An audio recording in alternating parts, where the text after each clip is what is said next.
because you may not be able to do a lot of things well. And Paul even says that he didn't even speak well.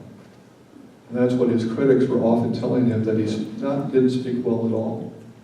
And yet, we have a person who God has used, who's been transformed so thoroughly, was used as a single point of transforming the Christian or the Mediterranean world to Christianity. And so that's basically what Paul looked like. In our journey that we're going to be taking in the next couple of weeks, we're going to the cities actually where Paul actually went. And we're going to talk about those cities and what are specifically the thing about those cities that may have attracted Paul. And one of the things that I need to tell you is that I took over 500 slides of this, and I'm not going to show you all 500, just to let you know. And so there are even some on the trip that actually took nearly 1,500 slides, and I had no idea how they went through those. I mean, just getting through the 500 slides that I had was something of a miracle of itself. But going through these cities, we'll be taking that journey through Paul. And what is so important right now is we'll be focusing on his second and third missionary journeys, because those are the cities that I went to. I didn't go to any of the cities of his first missionary journey. Most of his first missionary journey was in central Turkey, and I mostly was in western Turkey. And so I'm going to give you just sort of an overview of these travels. And as I do, knowing that we're going to stop more, we're going to spend more time in these cities in the weeks coming, so that you'll see what the cities are like and how they're laid out. And some of the cities are still going strong. Thessalonica is still a city that has been remade, redone, and is still there. The ruins of the other city are right in the middle of the city center, so it's still a thriving city. Philippi is not. Philippi is still in ruins, and so, you know, there are differences between these two cities and where they came about. But what I'd like to do is just show you the missionary journeys, and then we'll just go quickly on an itinerary of what we're going to be doing in the next couple of weeks.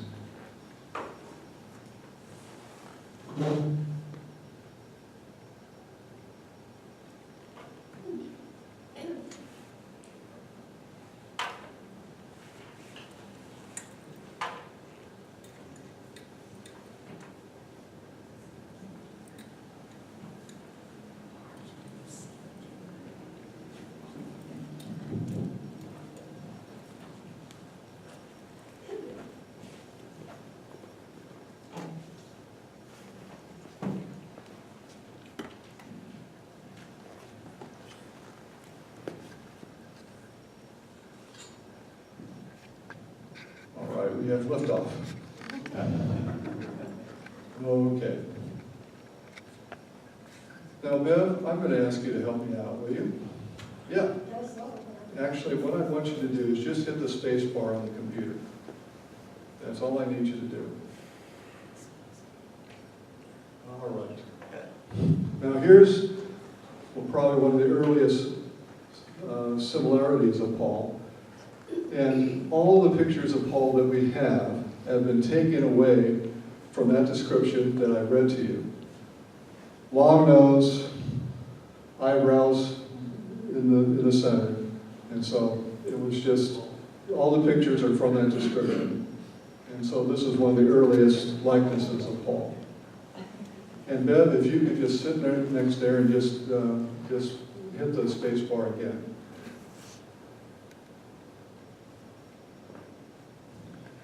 And go ahead and hit the space bar again. Thank you. One of the things that I said, that Paul was actually in prison a lot and actually ministered to the people that were in prison. And from all the traditions that we have concerning the Apostle Paul, he made a big difference in prison as well.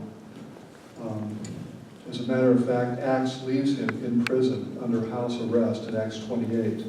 And it is said that actually he kept preaching and kept ministering, and we never know what happens to Paul. The only thing that we know about Paul at the very end is that he was probably executed by Nero in around AD 66, as were many Christians that were executed during that time and made the scapegoats of the Roman fire that happened during that time. Many Christians were made the scapegoats of that fire, and Paul was probably in Rome at the time. And as we know Roman citizens to be, he was probably beheaded, because Roman citizens could not be crucified. They had a more dignified execution. And so they were beheaded. And Paul probably ended his life in Rome in AD 66. If you could hit the space bar again, thank you, Beth. This is Paul's first missionary journey, and sort of set the foundation for all that he was going to be doing later on. As a matter of fact, after he was transformed, after his great conversion, he actually went into Arabia here and spent a couple of years after he went to Damascus. Now remember, he preached in Damascus. Ananias went there to a street called Straight, which is still in Damascus today. You can go to a street called Straight. And Ananias was told that he should go to a man named Paul or Saul and actually pray for him. And Ananias said, "Lord, what are you going to be doing with me? Paul has been persecuting the Christians left and right." And so what Ananias does, he obeys the Lord. He prays for Paul, baptizes him, and Paul immediately begins preaching in Damascus. And of course, the people and the administrators there, the Jews that were there, were thinking that Paul was coming to apprehend Christians, not be a part of them. And so they were very angry and were actually sent some people to actually kill Paul. And Paul actually escaped by letting himself down in a basket, and where he escaped to Arabia. He actually went to Tarsus back, and when Barnabas came and got him after a couple of years, they began their missionary journeys, actually from Antioch, which was a major Christian center at the time. Now, Antioch was the first place where Christians were known as Christians, as little Christ followers. That's what Christian means, to be like Christ. And so they were first known in Antioch as Christians. And Paul and Barnabas were commissioned by the church of Antioch to go on their first missionary journey, which they did, which they sailed to Cyprus. And here, one of the proconsuls of the Roman government was actually converted. And he was converted by a seeing of a miracle that Paul performed there. And then they went to actually Patara, which is right here. And what they did here, this is a major Roman port right here, and they went to the very center of Asia Minor. Many of the crossroads of travel went through this area. The passes to the mountains went through this area. Derbe and Lystra, Iconium are all within major routes of this area. You can see Paul's strategy to there, because people coming from here would just go through here on the major route. These were all these major cultural routes, these major commercial routes that were there. And Paul even had some adventures here. He was actually, him and Silas and Barnabas were taken as gods, Zeus and Mercury. And right here we have Lystra, where he was stoned as well. So he was quite in a number of ventures here throughout all of this, right here. But you can see his missionary strategy here, right in the major commercial routes. And then he came back to the major ones. John Mark had already departed, and he went back to Antioch. Could you do the space thing again for me, Beth? Thank you. On Paul's second missionary journey, we're going to be emphasizing our time in our next couple of sessions. So I'll just show you some of the places where we'll be visiting, just so as an overview. I didn't get anywhere over here. This is where I was right here in this Western Turkey and in Greece. Basically what we're going to be talking about are some of the cities that Paul visited in Western Turkey. These are Troas, Ephesus. There's also Miletus, that is right here. We have also Corinth, Athens. There is Thessalonica right here, and Philippi. These were the major things, and these are major places where Paul visited, and these were major cities that I went to on my journey to Asia Minor and to Greece. What we'll be doing is talking about these separate cities and why they were so strategic in Paul's place, and also showing you some slides of the actual places where Paul may have walked, may have done his ministry, and may have actually went in and went forward, because Troas was a major port, Ephesus was a major city, and many of the Christian population actually gathered in Ephesus right here for many, many years. And also for Corinth and Athens, and plus, as we mentioned before, Philippi, and also Thessalonica. If you could hit that other. Basically, the major cities that Paul visited on his third missionary journey were practically the same. Although you see that each of the missionary journeys that he goes back and reestablishes the churches that he had founded here in Derbe, Iconium, and Lystra, went through here and basically rerouted where he had gone, retraced his steps, so he established many of these churches and spent some time here. And this is where he spent some time in Corinth and in Ephesus. And these were the places that he actually stayed for a while. And so his missionary journeys weren't always traveling. He was also doing some things as well, maybe writing letters to churches, visiting pastorally churches throughout the area, and establishing them so that they could be thriving once again. Deb, could you do that? Thank you. Now what I'm going to do is just whet your appetite a little bit of what we're going to be seeing in all of this. This is actually a Roman bath in Troas. And it's called Alexandria Troas because Alexander the Great founded it. It was a great seaport in its own time. And because it was such a great seaport and a way to embark on many of the journeys to Europe, it had a very large population. And probably in the tens, maybe hundreds of thousands in the whole metropolitan area of Troas. And all that is left, basically, of Troas is some Roman baths and some pillars, and we'll see that next week. But basically, this is one of the Roman baths that was there. Paul may have frequented it, we don't know. But this city is now not excavated. Only part of these buildings are still on the top. And Troas, being a major city and major port, was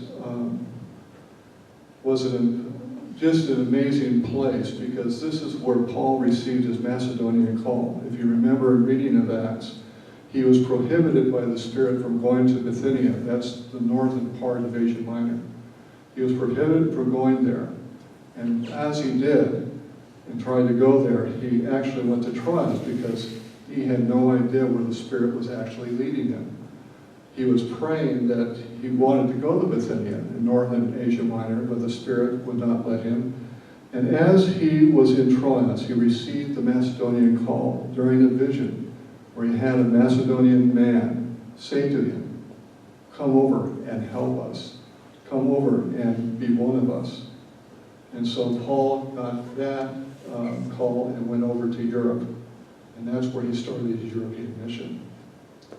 Next slide, Bev, thanks.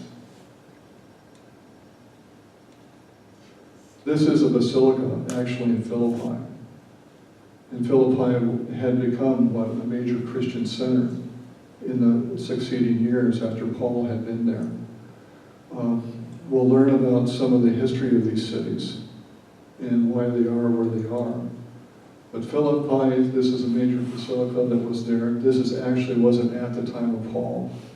But it kind of shows the Christian legacy that was left there as Paul went there. We'll be talking about Philippi, why it was such a strategic city, and some of its history. And I think you'll find some of it very fascinating as well. Dev, could I hit the next slide? This is actually Thessalonica. And this is one of the main streets that they had excavated. You can probably see all around the excavation there are modern houses, because Thessalonica is still a thriving city. This is one of the main roads in downtown, in what they call the Agora. The Agora is the major marketplace of any city. It's the places where politics took place, where sometimes cultural events took place, where marketing took place. These were some of the places where Paul would have had his shop or plied his trade as a tent maker. And this was one of the major streets. And all of these alongside would have been niches. You could probably say the first mall was actually here in Thessalonica. And they did have, you could visit each one of these shops in their turn.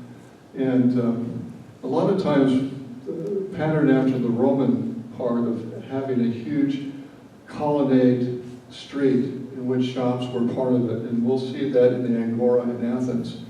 There's this huge colonnade in which housed many marketplaces. And even though the Agora, by the time that Paul got there, was not really the marketplace that it was, or the place of politics, it was still a very thriving place. And so this is in Thessalonica, and we can see probably, you see this right here, they've dug down here, this was all covered. And this was actually in this place right here, this was actually a tunnel that went underneath the main buildings here that connected all these shops. If you have the next slide. Now, who can tell me what this is? This is Athens, this is the Parthenon.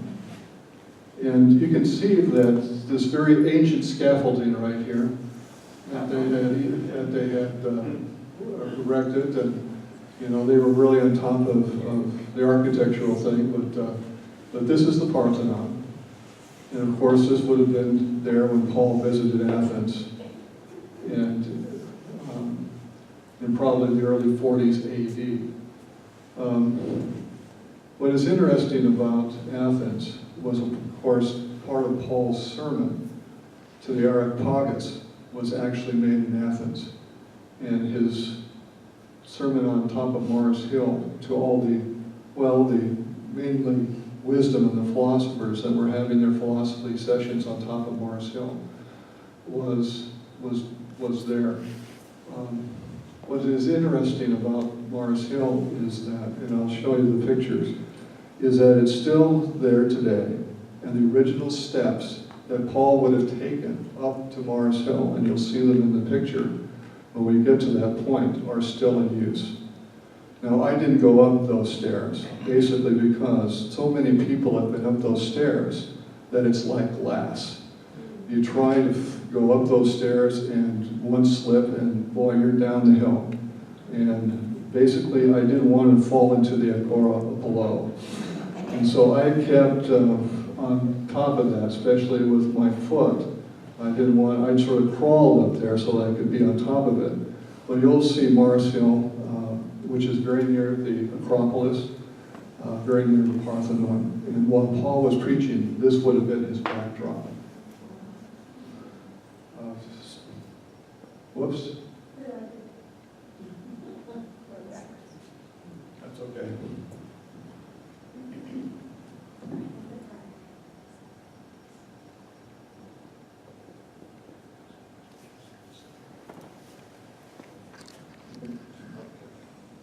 If you can hold those down. Okay.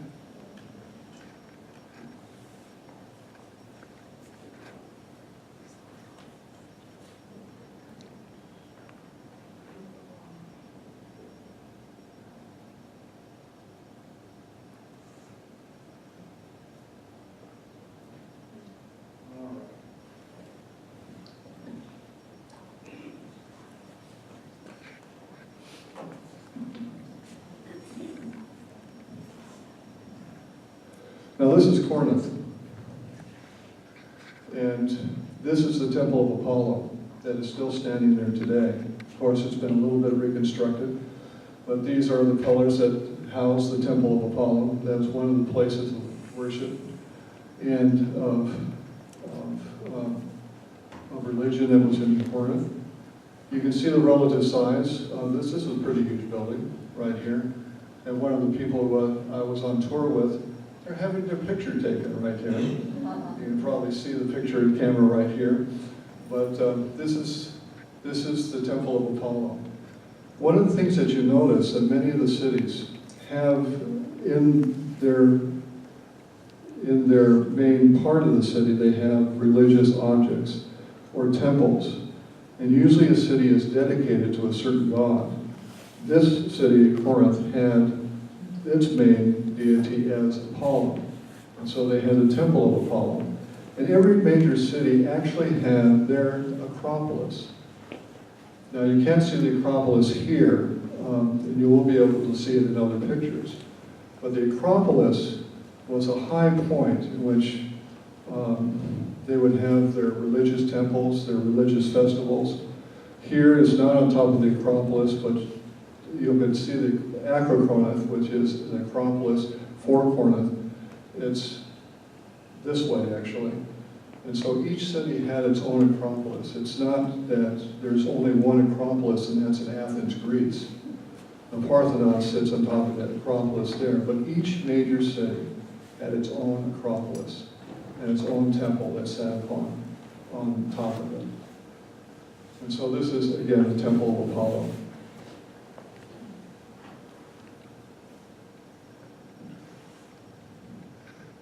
Now we are in Ephesus.